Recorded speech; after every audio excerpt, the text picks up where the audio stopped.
우리는 부처님의 제자들입니다. 어리석음을 벗어버린 지혜로운 분, 마음의 황무지를 버린 분, 빼어난 예지로 모든 유혹에서 벗어난 승리자, 괴로움에서 벗어났고 치우침이 없으며 갱이 성숙하고 욕망의 출렁임을 건너 티끌이 없는 분, 그분이 바로 부처님이시고 우리는 그분의 제자들입니다. 많은 무리의 지도자, 그 깊이를 헤아릴 수 없는 묵묵한 성자, 안온함을 주는 분, 지혜를 갖춘 분, 진리에 서서 안으로 절제하는 분, 모든 집착을 다 여의시고 해탈하신 분, 그분이 바로 부처님이시고 우리는 그분의 제자들입니다. 중생들 곁에서 티없이 사시며 속박을 부수고 온전히 해탈하신 분, 지혜가 충만하여 토론에 막힘이 없고 교만심을 내려놓고 욕망을 떠나신 분, 그분이 바로 부처님이시고 우리는 그분의 제자들입니다. 마음을 닦아 목표를 성취하고 진리를 설하시는 거룩한 분, 마음 챙김과 꿰뚫는 통찰력을 타고나 앞으로도 뒤로도 기울지 않고 동려함이 없고 통달을 얻으신 분, 그분이 바로 부처님이시고 우리는 그분의 제자들입니다. 바른 길을 가고 선정에 머무는 분, 안으로 번뇌가 다하고 온전히 청정하고 의존하지 않고 두려움이 없으며 최상을 성취한 분, 윤회를 건넜고 우리도 건너도록 인도하시는 분, 그분이 바로 부처님이시고 우리는 그분의 제자들입니다. 무한한 지혜로 세상의 평온에 머무는 분, 탐욕이 전혀 없고 위대한 지혜의 사람, 바른 길로 잘 가신 분, 견줄 자도 없고 동등한 자도 없고 용맹하고 모든 것에 막힘이 없는 분, 열애이시며 그분이 바로 부처님이시고 우리는 그분의 제자들입니다. 가래를 끊고 오혹의 구름을 걷어내고 마침내 깨달음을 얻으신 분, 뒷글 하나 오점이 없어 존경을 받을 만하고 가장 위대한 영혼을 지니시고 가장 완벽하고 청량을 초월한 분, 최고의 영예를 얻은 분, 중생의 복지와 행복을 위해 오신 분, 그분이 바로 부처님이시고 우리는 그분의 제자들입니다.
정지기도를 우리가 오늘 마치고 또 동시에 이 금년도 우리 법회를 마감하는 송년 법회까지 어울려서 하겠습니다. 또한 금년도는 이 부처님의 그 성도 제일이 이달 말일경에 있기 30일 성도절 행사를 불가피하게 할 수가 없어요. 그래서 오늘 이 행사도 더불어서 우리가 오늘 행사를 금년도 마무리를 지으려고 합니다. 우리가 이렇게 매년 또 여러분들이 항상 기도하고 연보하고 독성하고 찬탄하고 있는 하면서 여러 이 기도 법회를 하고 있는데 나름대로 큰 우리가 의미가 있잖아요. 바로 그것은 우리가 기도하고 정진하고 수행하는 것은 바로 부처님을 만나서 행복을 추구하자는데 그 큰 목적이 있습니다. 우리가 기도하고 수행하면서 행복을 해야 돼요. 행복을 창출하는데 밑거름이 되어야 됩니다. 그래서 인간의 행복을 추구하는 방법은요, 크게 두 가지가 있어요. 첫째는 뭐냐면은 우리가 얻는 거예요. 얻어서 채워지는 행복이에요. 배고프면 먹으면서 풍만해지는 거. 참 행복한 거예요. 없던 것이 비우는 행복이 있어요. 상당히 고차원적인 행복이에요. 버리는 거예요. 채우는 것이 아니라 비우는 거예요. 우리가 음식을 먹기만 하고 대설을 못하면 이것도 변통이 걸려서 굉장히 어려워요. 이 세상을 살면서 우리가 구하는 이 욕망을 추구하면서 때로는 우리가 비우지 아니하면은 그런 어려움이 와요. 그래서 이런 비움으로써 버림으로써 얻어진 행복은 대단히 고차원적인 승화된 행복이에요. 바로 금강경은 나를 비움으로써 공사상으로서 행복을 얻는 높은 차원의 가르침입니다. 이 높은 차원에서 버림으로써 행복을 추구하는 사람을 이런 원력을 가지고 있는 사람들, 그런 깨달음을 추구하겠다는 사람들을 금강경은 보살이라고 하고 있습니다. 그걸 보살이라고 정의하고 있는 거예요.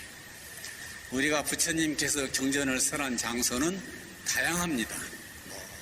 최초로 녹야원에서도 있고요. 부처님이 깨달음을 얻었던 보리산에도 있고, 또 그 인도의 광활한 영축산도 있고, 중림정사도 있고, 수없이 많은 장소에서 부처님께서 경전을 설했습니다. 금강경은 설법 장소를 어디로 택했습니까? 바로 기원정사를 택했잖아요. 이 기원정사는 바로 급고독장자의 이름을 딴 거예요. 급고독장자가 누굽니까? 불우한 이웃을 돕는 사람의 대표였습니다. 그래서 한문은 급고독 그랬어요. 급이란 말은 이렇게 준다는 뜻이고, 고독은 말 그대로 고아들을 말한다. 가난한 사람들. 그 별명이 급고독이에요. 그래서 그 이름을 땄어요. 그래서 바로 금강경에서 말하는 제가신도의 이상적인 인물, 금강경 정신의 표상인물로서 이렇게 급고독 장자를 내세웠고, 그 급고독 장자가 창건한 세운 그 절에서 이 금강경을 설한 장소로 택했다는 것은 매우 심대한 의미가 있습니다. 두 번째는 우리가 이 금강경은 어떻게 이루어졌냐면요, 수보리 존자가 부처님의 뛰어난 제자 가운데서 수부띠라는 제자가 부처님께 질문을 던져요. 질문을 던지면 부처님께서 답변하는 형식으로 되어 있습니다.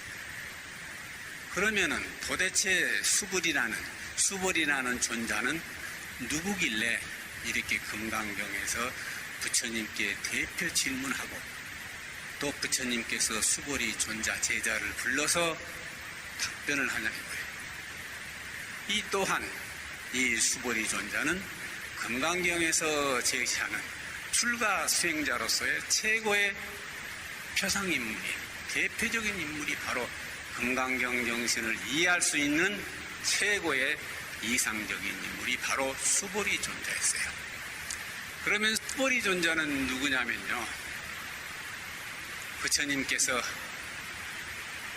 금강경을 설할 수 있는 장소, 기원종사를 창건했던 극보덕 장자의 친조카입니다. 그리고 삼촌이 그렇게 신심을 갖고 열심히 부처님께 절을 바쳤던 그런 공덕을 보고 출가해서 그 정신을 이어받아서 대단한 깨달음의 경지에 이르렀어요.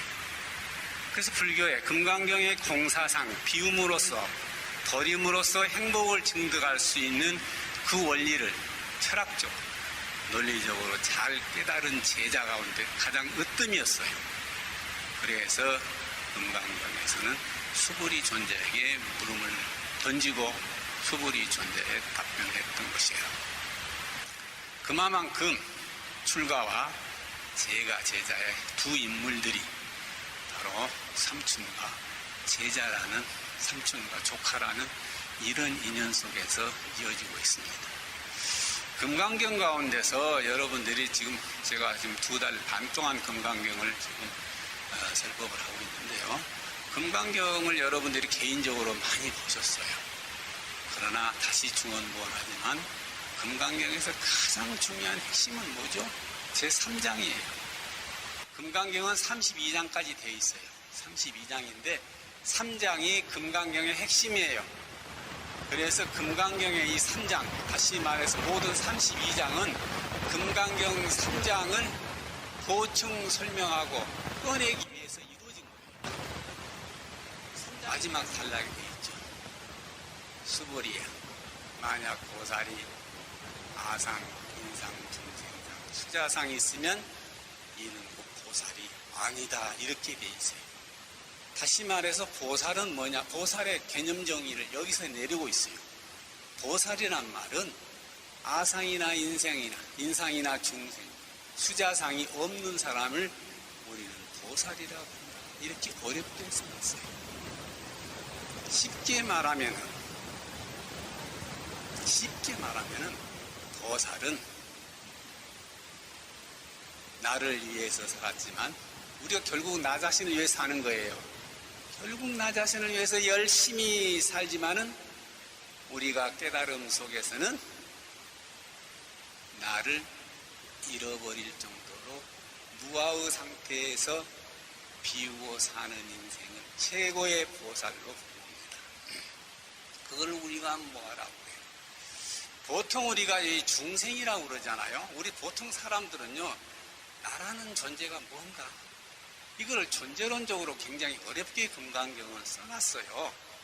그래서 우리는 나라는 모습, 나라는 이름, 나라는 직함, 이 모든 것들이 나를 대표하고 있는 것들이잖아요. 그게 아상이에요. 그게 나를 대표할 수 있는 모습이 전부 아상이에요.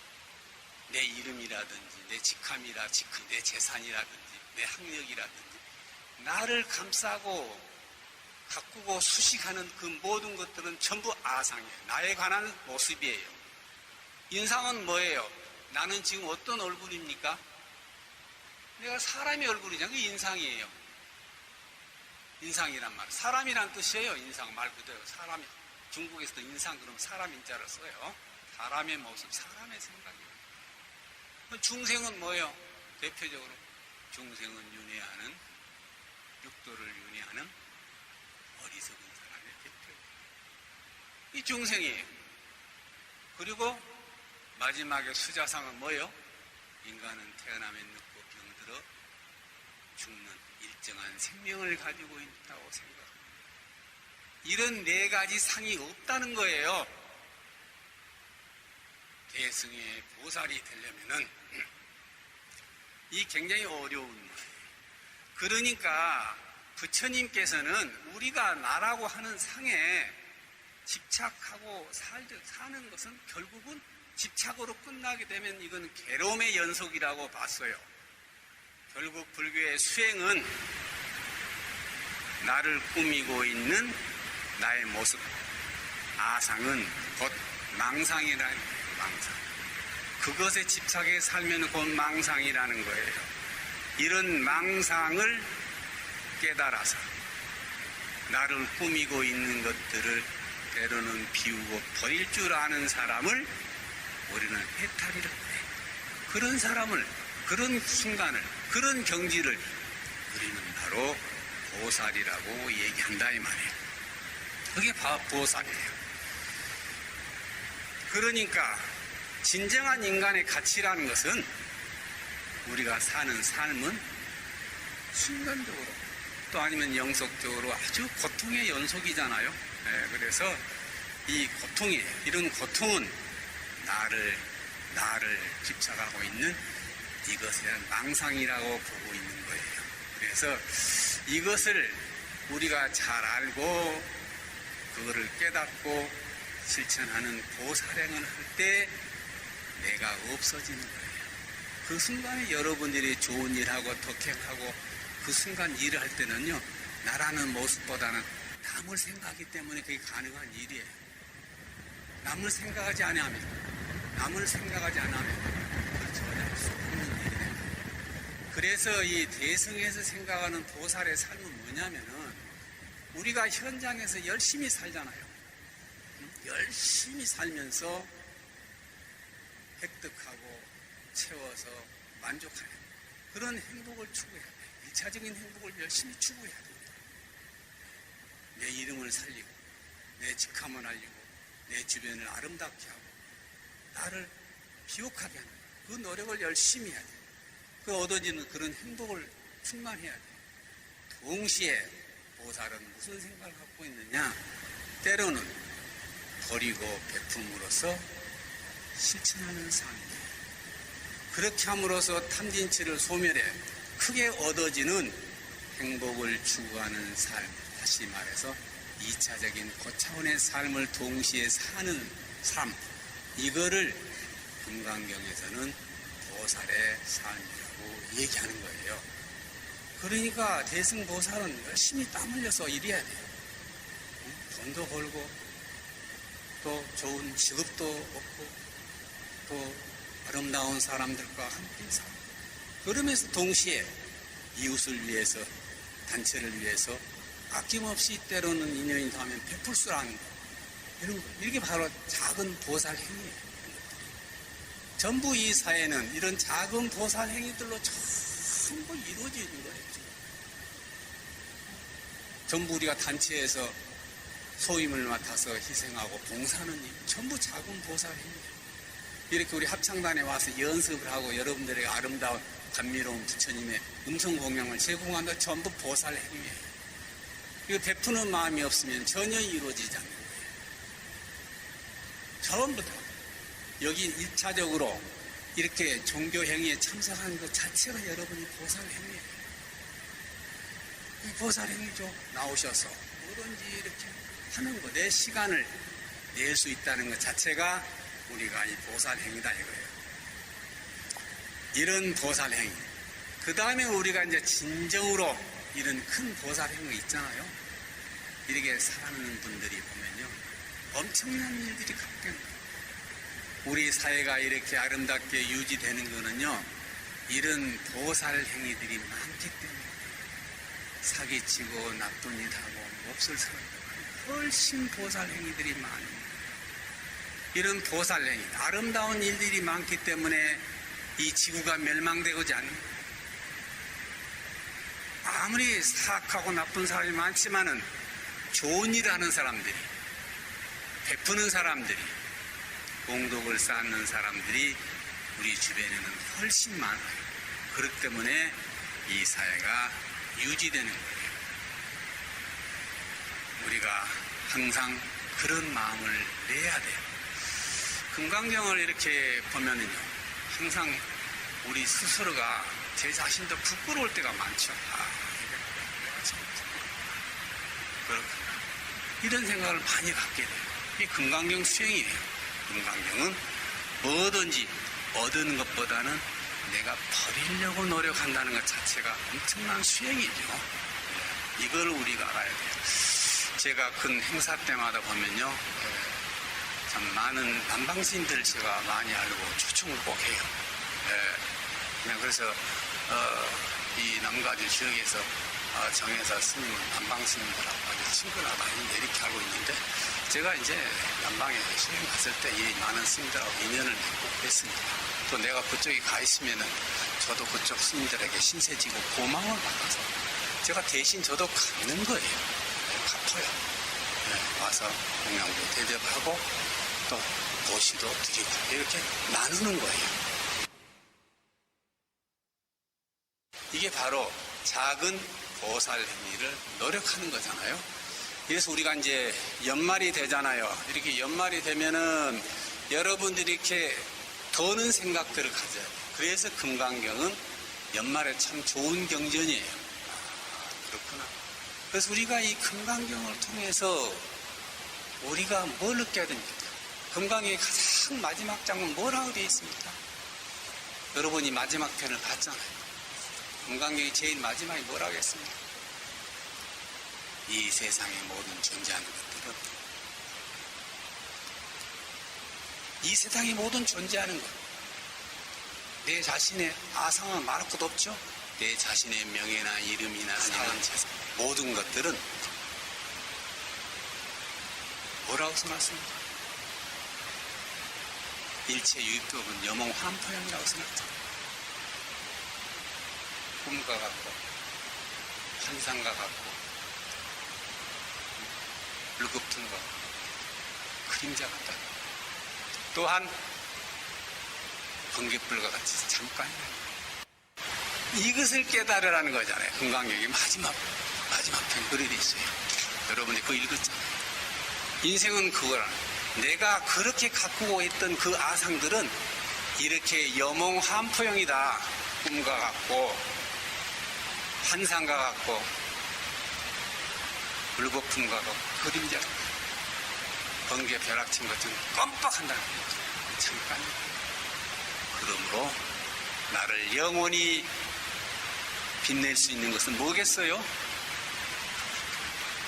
나를 영원히 빛낼 수 있는 것, 바로 내가 일구었던 그 아상을 다시 남에게 회양하는 정신, 남에게 다시 되돌려주는 정신, 이게 바로 이 금강경의 아름다운 정신들입니다. 그래서 금년 한 해를 여러분들이 이 금강경 정신으로 작은 보살행을 실천해서 아름다운 한 해를 잘 마무리할 수 있는, 그래서 나름대로 작은 공덕을 쌓는 그런 나날들이 이어져서 연말 행사를, 또 연말 연시를 잘 마실 수 있는 그런 날이 되기를 기대하면서 마칩니다. 수고하십시오.